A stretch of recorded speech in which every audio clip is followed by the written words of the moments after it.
Hola, mis queridos hermanos y hermanas, bienvenidos a una nueva semana del estudio de Ven, Sígueme. Hoy estamos con la segunda parte.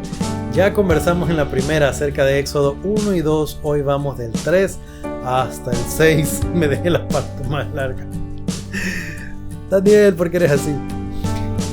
Estamos estudiando y estamos aprendiendo varias cosas. Vimos cosas lindas acerca de quién era Moisés, cómo era su carácter en la parte 1. Hoy vamos a aprender acerca de su llamado. Vamos a aprender acerca de cómo se dieron las cosas al principio y cómo él va aprendiendo a ser profeta. Hay cosas lindas de las que vamos a conversar. Yo soy Daniel Ampudialazo. Este es el estudio de Ven, Sígueme. Bienvenidos. Y vamos directo a las escrituras. Les dije que íbamos a empezar con el capítulo 3, pero realmente quisiera leer algo del capítulo 2, que está hacia el final, versículos 23 y 24. Y aconteció que después de muchos días murió el rey de Egipto, y los hijos de Israel gemían a causa de la servidumbre y clamaron, y subió a Dios el clamor de ellos con motivo de su servidumbre. Y oyó Dios el gemido de ellos, y se acordó de su convenio con Abraham, con Isaac y con Jacob. Esto me gusta mucho, porque Dios escucha nuestras oraciones. Dios sabe por las cosas que estamos pasando. Y nosotros, como lo hablamos en la primera parte, somos de Jacob, somos de Israel, somos de Abraham, de Isaac. Podemos orar y ser escuchados. Podemos ser escuchados, nuestro gemido puede ser escuchado. Dios va a recordar el convenio que hizo con Abraham, va a contestar nuestras oraciones. Detalle histórico importante para el contexto. Para este momento en la historia se dice que muere Faraón. Entonces, el Faraón del que huyó Moisés muere. Tenemos a otra persona allí y en adelante con la persona con la que vamos a lidiar es con el sucesor de Faraón. No con el que dio la orden de matar a los varones, a todo niño varón que naciera, no con el que procuró la muerte de Moisés. Pero este nuevo faraón igual tiene sus problemas y vamos a ver los desafíos que representó para los israelitas y para Moisés. Ok, y ahora sí vamos a Éxodo capítulo 3 y vamos a leer el versículo 2 que dice lo siguiente. Y se le apareció el ángel de Jehová en una llama de fuego en medio de una zarza. Y él miró y vio que la zarza ardía en fuego, mas la zarza no se consumía. Este versículo es súper chévere. ¿Por qué razón? Bueno, vamos analizando algunas de las cosas. En primer lugar, dice, y se le apareció el ángel de Jehová. Un detalle interesante que aprendí estudiando en el manual de instituto es que se habla que no es que había necesariamente un ángel en esa ocasión que había sido enviado por Dios, sino que esta señal se convertía en una especie de ángel, porque era una señal que lo iba a llevar a comunicarse con Dios. Esta señal era en sí un mensaje o un mensajero, podríamos decirlo. Entonces esta aclaración se hace en el manual para que sepamos que no necesariamente, ojo, no necesariamente es que había un ángel ahí. Puede interpretarse como que la zarza ardiente en sí mismo era un mensajero. ¿Por qué hago énfasis en el no necesariamente? Muchas de estas historias del Antiguo Testamento son extremadamente antiguas. Y como ustedes saben, la Biblia pasó por una traducción, otra traducción, por muchas manos. Fueron quitadas muchas de las cosas preciosas de ella. Y hay bastantes cosas en las que solamente podemos hablar de puede ser esto, tal vez fue lo de aquí, tal vez fue lo de allá. Pero eso no quita que hay tesoros aquí de los que podemos aprender. Continuemos. Se menciona entonces esta zarza que arde pero no se consume y Moisés lo nota. Esto me recordó el relato de la primera visión. Cuando estudiamos Doctrina y Convenios y hablamos de la primera visión, yo conversé con ustedes que hay más de un relato de la primera visión y José, entre las ideas que él tenía en las maneras en las que él trató de describir, y esto está en josephsmithpapers.org, él cuando escribe él escribe algunas cosas y luego las tacha y escribe otras. Y es porque él estaba tratando de encontrar la forma de expresar o de describir algo que francamente es muy difícil de poner en palabras, una experiencia divina. Entonces, esto que José les dije yo que él había escrito es que él describe que la arboleda estaba encendida en fuego, que estaba prendida en llamas. Y luego lo tacha y trata de expresarlo de otra manera. Y ahí es donde él dice que describe esta columna de luz que viene sobre él. ¿Y qué es una columna de luz? Bueno, no es literalmente una columna que era luz, sino que es una forma en la que él trata de decirnos las cosas. Ahora, lo que ve Moisés es muy similar. Ve esta luz que él describe como fuego, o que él la percibe inicialmente como fuego, y se acerca a ver qué es esta maravilla. Y ahí es que tiene esta revelación de Dios. Ahora, versículos 7 y 8, leamos. Y dijo Jehová: bien he visto la aflicción de mi pueblo que está en Egipto, y he oído su clamor a causa de sus opresores, pues conozco sus angustias. Y he descendido para librarlos de manos de los egipcios, y sacarlos de aquella tierra a una tierra buena y ancha, a una tierra que fluye leche y miel, a los lugares del cananeo, del eteo, del amorreo, del fereceo, del heveo y del jebuseo. Una vez más, Dios escucha nuestras oraciones y las contesta. Ahora, Dios aquí dice que Él ha escuchado y lo que se propone hacer, pero pasa mucho tiempo entre que Dios le dice que va a hacer esto y que realmente pasa. De la misma manera, nosotros cuando recibimos contestación a nuestras oraciones, podemos recibir alivio, podemos recibir paz, una paz muy, muy grande. Eso no significa que se acabaron nuestros problemas. Eso significa que Dios nos ha escuchado y que, pues, van a pasar cosas, pero no necesariamente van a pasar en ese instante. Habrá ocasiones en las que sí, pero quiero que piensen en cómo Dios se propone darles una gran bendición. Pero no es de inmediato. Ahora, Él ha escuchado su clamor. Dice que conoce sus angustias. El Dios del Antiguo Testamento, Jehová, del que siempre se habla, es Jesucristo mismo. Creo que es un concepto que, si no lo tenemos claro, bueno, aquí lo estamos diciendo. Jesucristo, Jesús, o en aquellos tiempos, como era conocido, Jehová, es el Dios del Antiguo Testamento, es de quien se habla en el Nuevo Testamento, es el Dios del que en la mayor parte de las Escrituras se está hablando.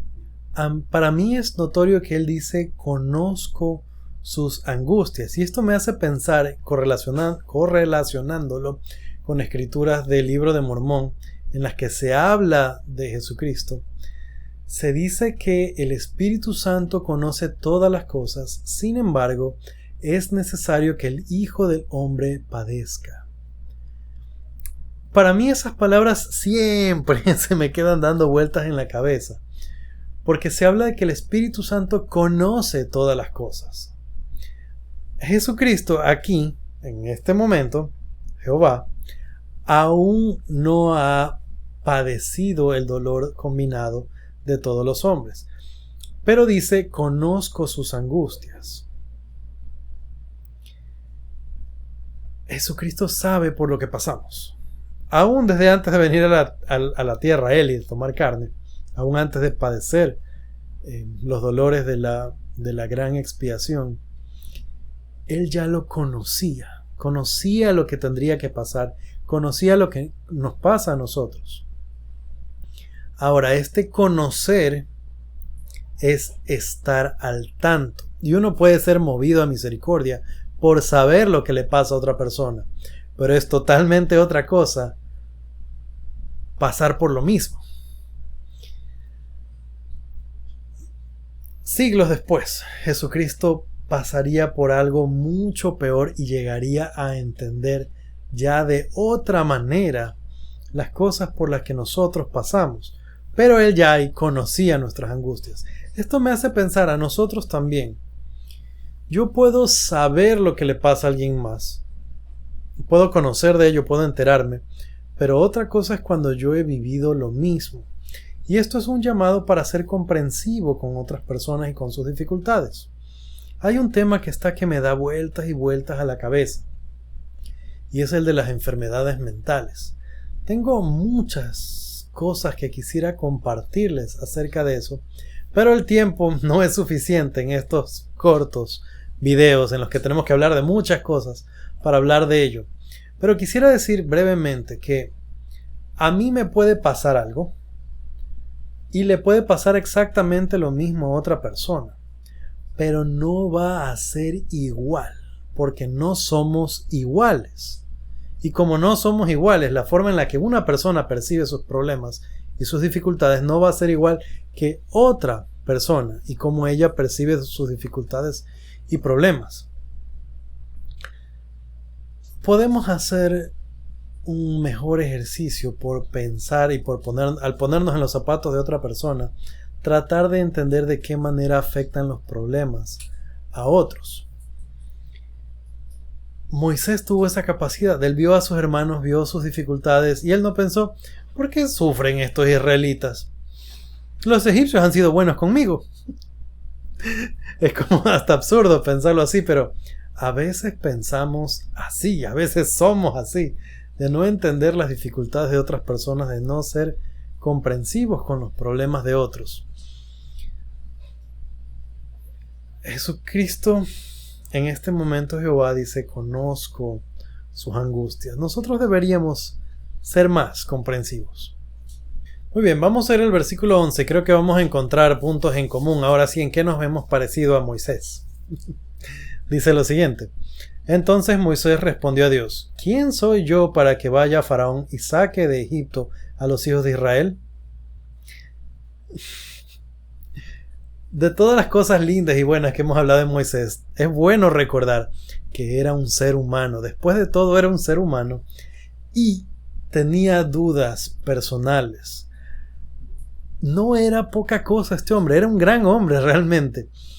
Pero le costaba ver que él tuviera la capacidad para hacer lo que Dios le estaba pidiendo hacer. Y es perfectamente normal.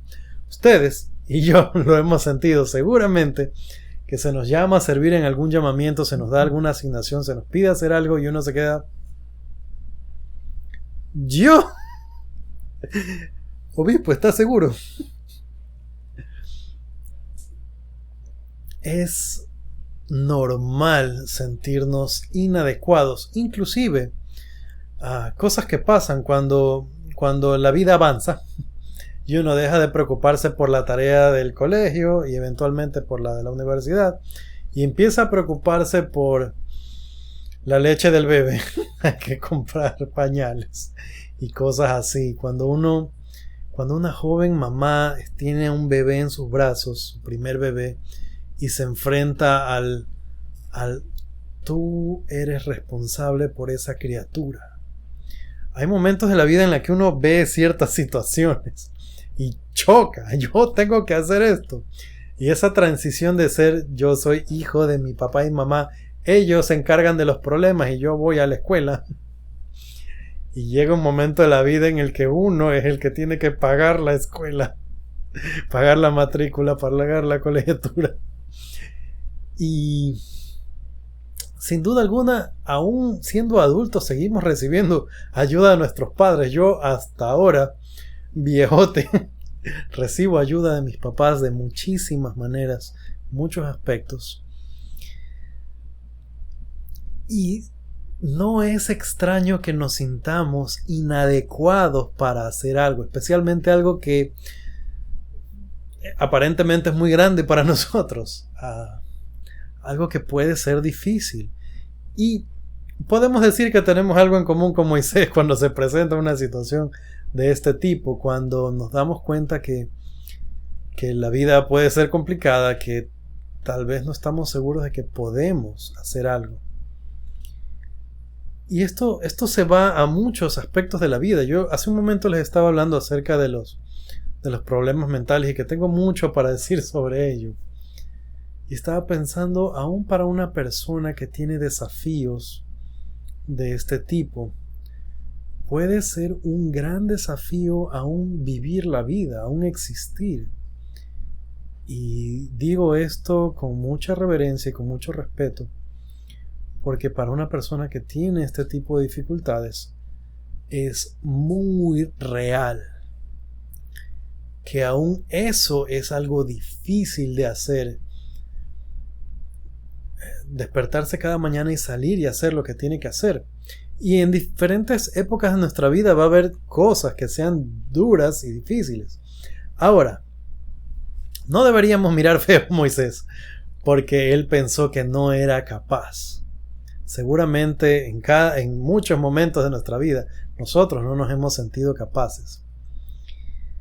Pero la lección que viene es para Moisés y para nosotros también. Sigamos leyendo. Versículo 12. Y él le respondió: Ve, porque yo estaré contigo, y esto te será por señal de que yo te he enviado. Cuando hayas sacado de Egipto al pueblo, serviréis a Dios sobre este monte. Me encanta especialmente la primera parte: yo estaré contigo. Cuando nos enfrentamos a ese nuevo llamamiento, yo estaré contigo. Cuando tenemos nuestro primer bebé, yo estaré contigo. Y cuánta ayuda necesitamos de Dios. No estamos solos en este mundo. Y esto es algo que quisiera enfatizarlo mucho. Mucha gente dice, no, es que uno no tiene manual para vivir la vida, o en el caso de los padres, es un tema recurrente ahora. Nadie nos da un manual de cómo ser padres. ¡Mentira!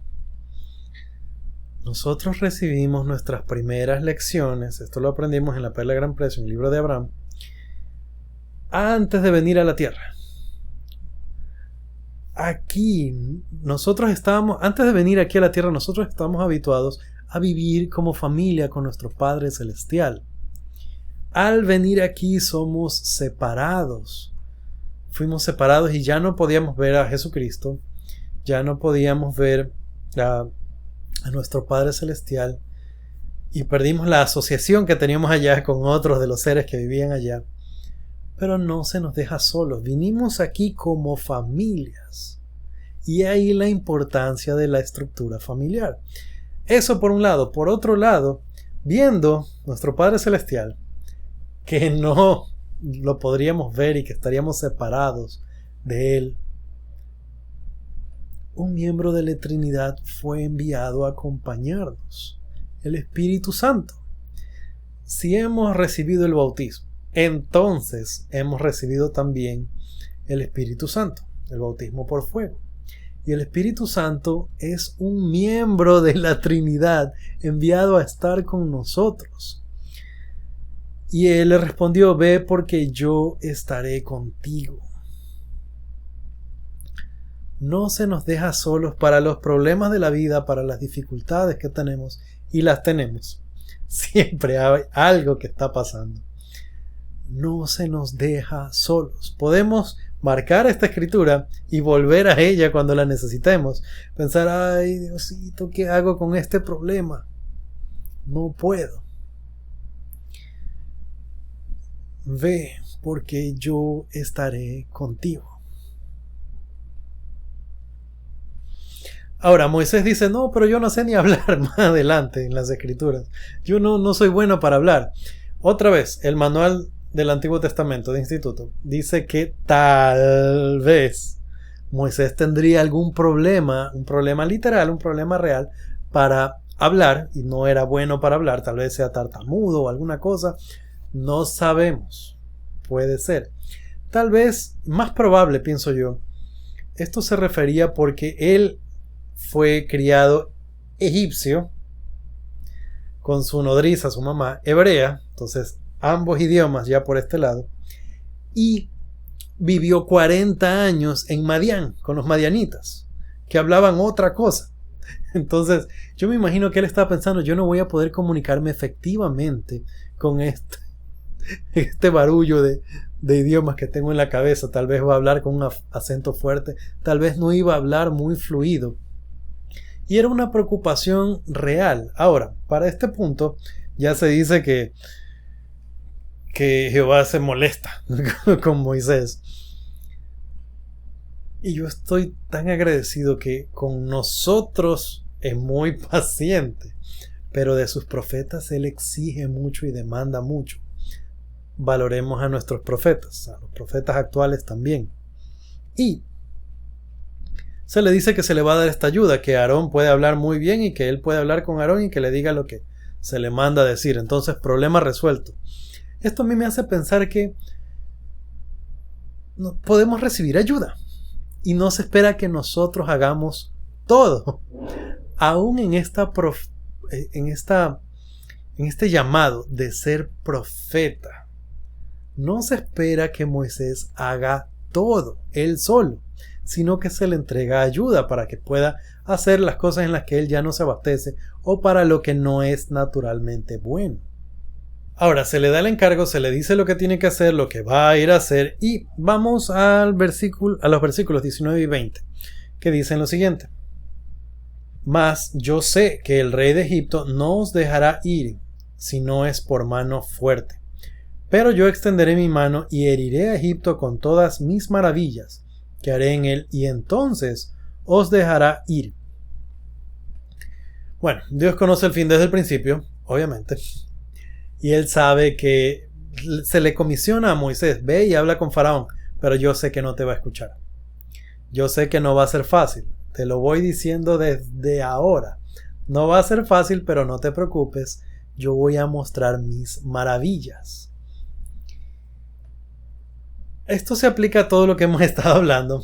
Dios va a estar con nosotros. Eso no significa que va a ser fácil, pero nos va a ayudar y se van a manifestar sus maravillas para cumplir sus propósitos. Entonces, vaya con confianza. Va a ser difícil. Un detalle interesante es que más adelante en las escrituras se menciona que Dios endurecería el corazón de Faraón. En la traducción de José Smith inspirada, se aclara que no es que Dios endurece el corazón de Faraón, sino que Faraón endurece él mismo su corazón y que Dios le hace la advertencia de eso a Moisés. Entonces, cuando lo lean, no se confundan, no es que Dios lo hizo malo a Faraón o que lo hizo duro.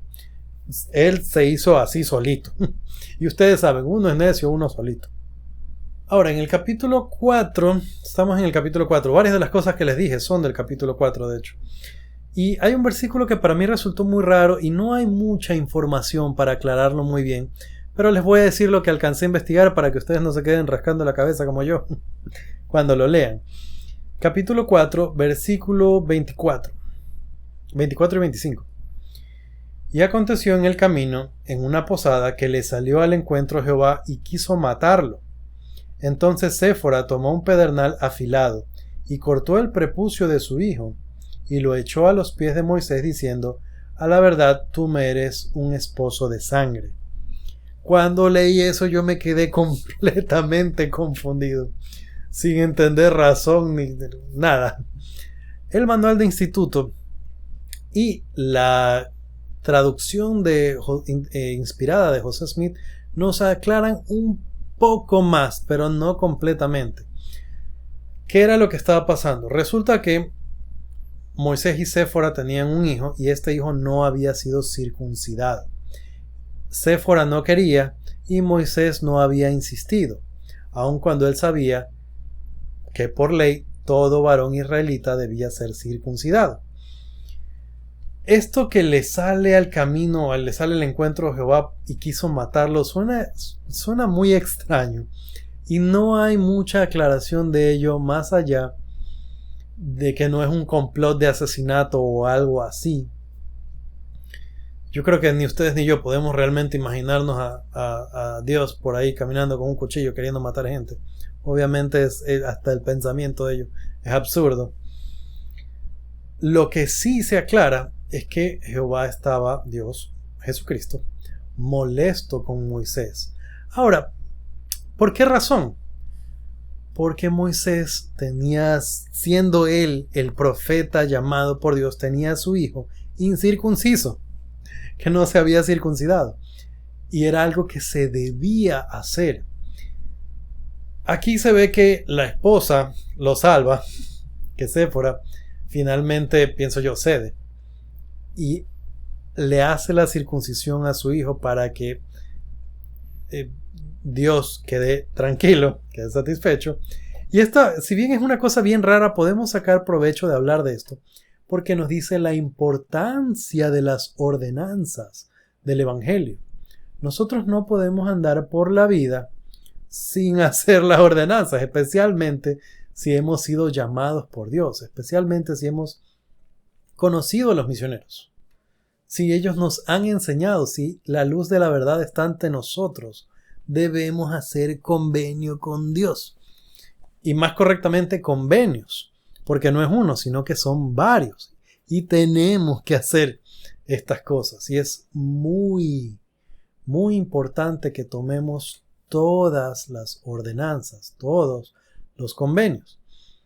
Eso quiere decir, ustedes saben cuáles son todos, pero quiero hacer particular énfasis en el matrimonio celestial.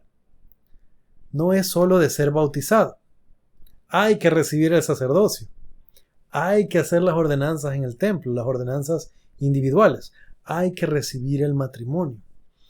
Y este es el tiempo para hacerlo. Podrá haber una que otra excepción a la regla por una que otra situación. Alguien que haya muerto joven, alguien que no haya tenido, alguien que se haya realmente esforzado y buscado la oportunidad de casarse, pero que no haya podido porque realmente salió de su capacidad, que realmente quiso y no pudo. Pero de ahí todos deberíamos tener claro que tenemos que tomar todas las ordenanzas del Evangelio. Ahora en adelante, Moisés fue y empezó a hablar con Faraón. Para esto se les dieron algunos poderes, por decirlo así. Dios le permitió que para convencer a Faraón él pudiera manifestar el poder de Dios. Asuntos como que la vara se convierte en serpiente y otra vez en vara. Y estas eran señales tanto para los israelitas, para que lo reconozcan a él como el profeta, como también para Faraón, para que los deje salir, pero Dios sabía que iba a ser necio y no los iba a dejar. Ahora, leer estas cosas es un poco raro, porque ellos necesitaban evidencias, y eran tiempos distintos. Y el pueblo de Israel necesitaba una manera de saber que este hombre era enviado por Dios. En la actualidad nosotros tenemos distintas maneras, y las cosas se hacen de otra forma. Entonces ya no se lanzan por ahí bastones que se convierten en serpientes, sino que podemos escuchar la conferencia general. La iglesia está organizada. El pueblo de Dios está organizado. Entonces ya no se hace este tipo de señales, pero hay muchas otras. Y nosotros podemos tener, hablando de la conferencia general, nosotros podemos tener experiencias poderosas con la conferencia. Nosotros podemos orar y recibir respuestas de una forma increíble en la conferencia. Entonces, no lo veamos como poca cosa que podemos escuchar a un montón de profetas de Dios contemporáneos 2 veces al año por lo menos en esta manifestación gloriosa, escuchando al coro del tabernáculo estos ángeles cantar. Es realmente milagroso. Entonces no veamos como nosotros ya no tenemos, porque si a mí me ponen a escoger entre ver a una culebra que se hace bastón y que se hace culebra y se hace bastón y se hace culebra y se hace bastón, y tener el privilegio de escuchar a los profetas videntes y reveladores de hoy y a estos ángeles cantar, yo me quedo con la conferencia general, no sé ustedes. Ahora, se manifiestan varias de estas cosas y Faraón se pone más duro todavía, como Dios le había advertido ya a Moisés, y él pone más cargas encima de ellos. El trabajo que ellos tenían de formar ladrillos se les aumenta la dificultad, porque se les dice: ya no les vamos a dar la materia prima, búsquenla ustedes y queremos el mismo número de ladrillos. el pueblo de Dios, naturalmente, los israelitas empiezan a quejarse contra Moisés. Y luego Moisés ir donde Dios, ayúdame. En adelante viene la manifestación del montón de señales. Pero eso lo vamos a empezar a ver la próxima semana. Como siempre, si llegaron hasta aquí, muchas gracias. Like para ustedes. Y si les gustó el video, no se olviden de dejar su like y de suscribirse. Hemos aprendido otra vez muchas cosas súper lindas y se viene mucho más. Se vienen momentos que francamente nos van a erizar la piel. Mis queridos hermanos y hermanas, los quiero mucho. Conmigo será hasta la próxima.